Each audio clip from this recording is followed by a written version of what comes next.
Assalamualaikum warahmatullahi wabarakatuh. Selamat siang. Perkenalkan, nama saya Ferry Zulkifli. Kami akan mempresentasikan hasil diskusi kami tentang mata kuliah data mining. Dari beberapa metode yang telah dikasih dosen, kami memilih metode classification. Untuk anggota kelompok sendiri yaitu ada pertama Ahmad Fauzan Prayogi, NIM 18112319, dan ada Ratu Tria Aras Purnama 18112336, dan ada saya Ferry sendiri, saya Ferry Dwi Zulkifli, NIM 18112362, dan ada Aditya Salman 2368, ada Prasetya Adi Nugraha 18112382. Materi metode classification ini kami menjelaskan tentang klasifikasi data mining sendiri dan ada algoritma, lalu ada studi kasus dan penyelesaian. Untuk pertama yaitu klasifikasi data mining akan disampaikan oleh saudari Ratu Tria Aros. Data mining. Data mining merupakan bagian dari tahapan proses Knowledge Discovery in Database atau KDD. Dengan data mining, kita dapat melakukan pengklasifikasian, memprediksi, memperkirakan, dan mendapatkan informasi lain yang bermanfaat dari kumpulan data dalam jumlah yang besar. Classification. Klasifikasi sendiri merupakan bentuk dasar dari analisis data. Klasifikasi adalah sebuah teknik untuk menentukan keanggotaan kelompok berdasarkan data-data yang sudah ada. Konsep dasar dari klasifikasi adalah beberapa data yang memiliki struktur data yang mirip akan memiliki klasifikasi yang mirip pula.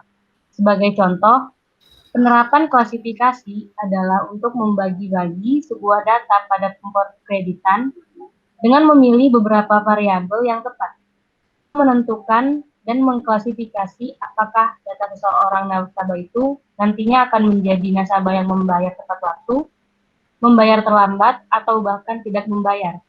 Klasifikasi ini dapat diterapkan dalam berbagai kasus untuk membentuk sebuah aturan atau rule terhadap sebuah data. Untuk yang kedua yaitu algoritma akan dijelaskan oleh saudara Prastio. Baik, di sini saya akan menjelaskan yaitu klasifikasi dalam data mining dapat dilakukan dengan menggunakan beberapa algoritma yaitu naive Bayes dan Z.45.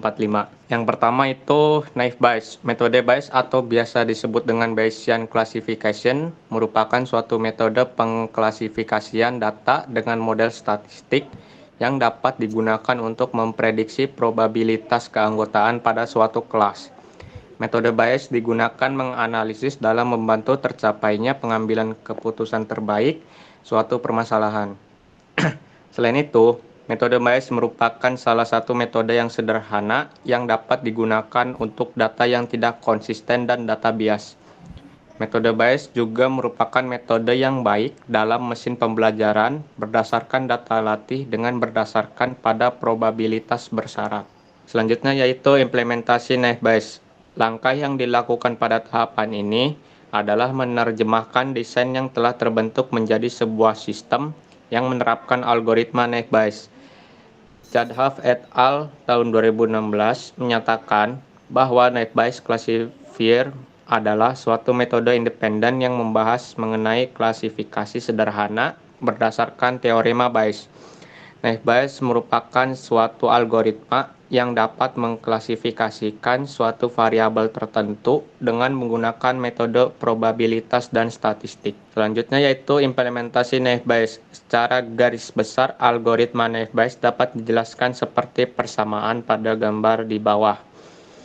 Dengan menggunakan persamaan tersebut, data yang telah diperoleh dapat diproses dengan algoritma naive Bayes untuk penilaian data yang akan diklasifikasikan. Untuk berikutnya akan dijelaskan oleh saudara Aditya Salman. Algoritma C45 atau biasa dikenal dengan decision tree. Algoritma ini diperkenalkan oleh J. Ross Quinlan yang merupakan pengembangan dari algoritma ID tree atau biasa dikenal dengan iterative dichotomizer tree. Algoritma tersebut digunakan untuk membentuk pohon keputusan.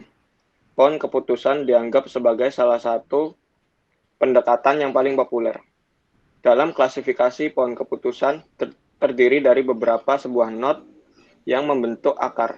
Node akar tidak memiliki inputan.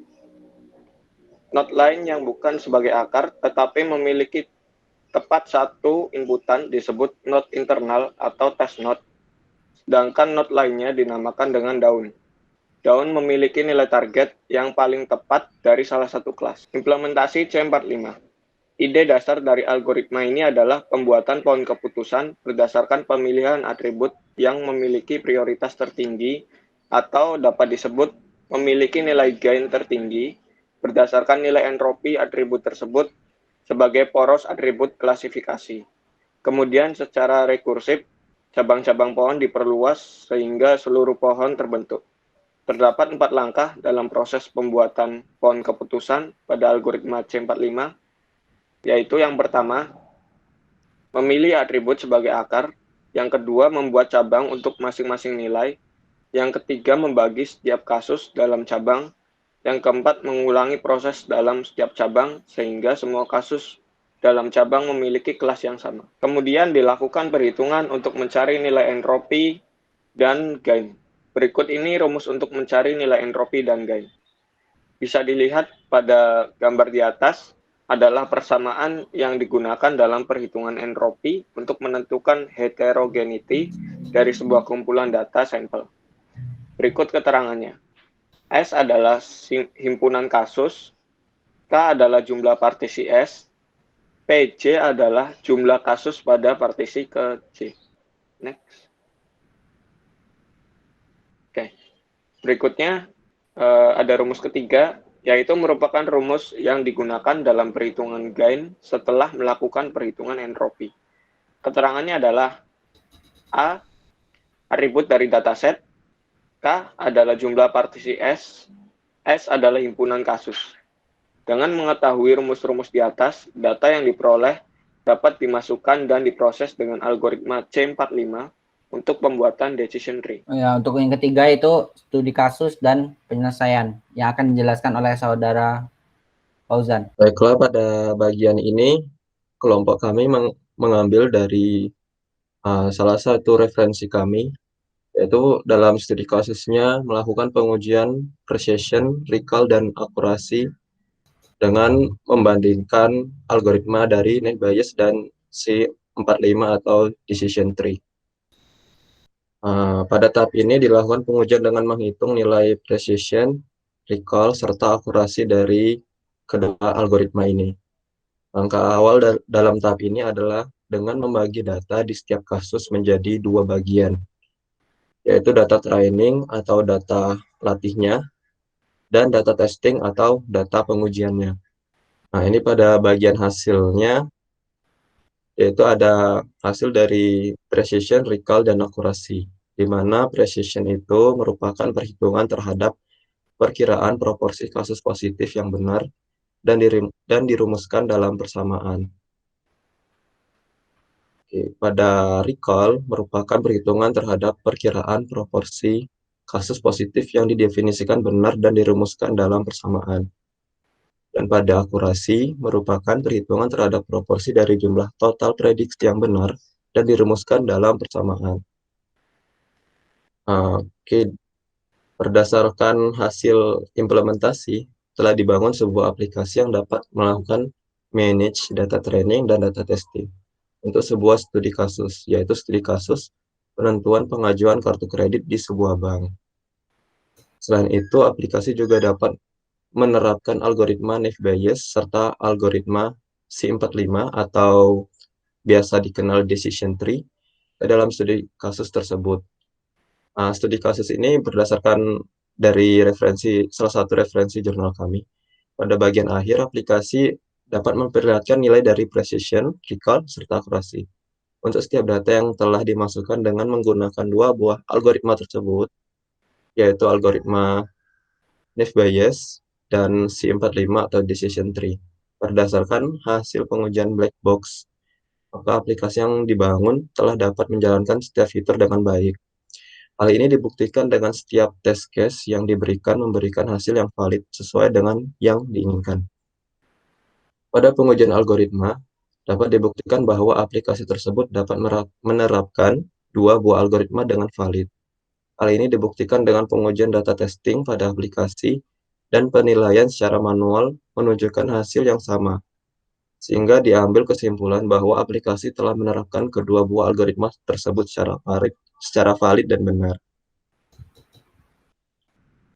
Oke, bisa kita lihat pada bagian ini pengaruh dari pembagian direktori tadi, yaitu semakin besar data pada directory running, maka hasil yang dihasilkan cukup signifikan dalam akurasinya naiknya dibanding yang jumlah data trainingnya sedikit.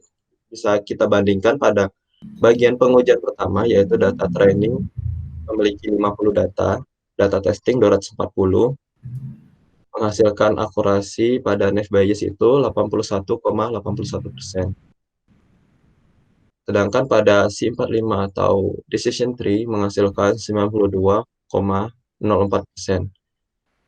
Namun kalau kita menggunakan pengujian kelima, yaitu pada pengujian kelima itu direktorinya dibagi menjadi 250 data untuk training dan 40 data dikurangi dari sebelumnya itu data testing, menghasilkan akurasi yang lebih besar, yaitu pada algoritma naive Bayes menghasilkan 98,56%, sedangkan pada C45 atau decision tree menghasilkan akurasi 99,50%. Jadi dapat kita simpulkan dari 5 pengujian ini bahwa semakin besar berdasarkan pengujian precision, recall, dan akurasi dapat diambil kesimpulan bahwa dengan semakin banyaknya data training yang digunakan, maka nilai precision, recall, dan akurasi akan semakin meningkat. Hal ini dikarenakan probabilitas terhadap setiap data akan semakin menaik besar dengan semakin meningkatnya jumlah data. Semakin besar nilai probabilitasnya, maka semakin tinggi pula nilai precision, recall, dan akurasi dari kedua buah algoritma tersebut. Oke, Mas Ferry bisa next slide lagi.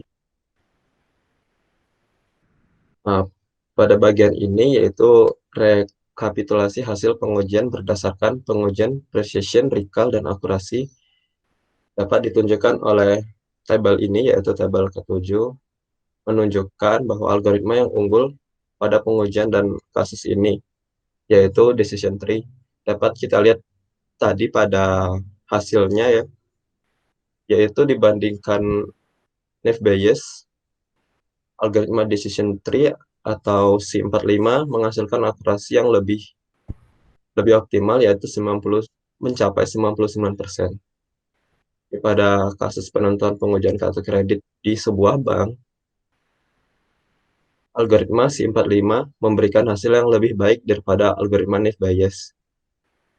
Dari kasus tersebut, dapat diambil kesimpulan bahwa hasil klasifikasi pada algoritma naive Bayes dan C45 tidak dapat memberikan nilai yang absolut atau mutlak di setiap kasus. Sehingga untuk menentukan algoritma terbaik yang akan dipakai di sebuah kasus, harus melihat kriteria, variabel, maupun jumlah data di kasus tersebut.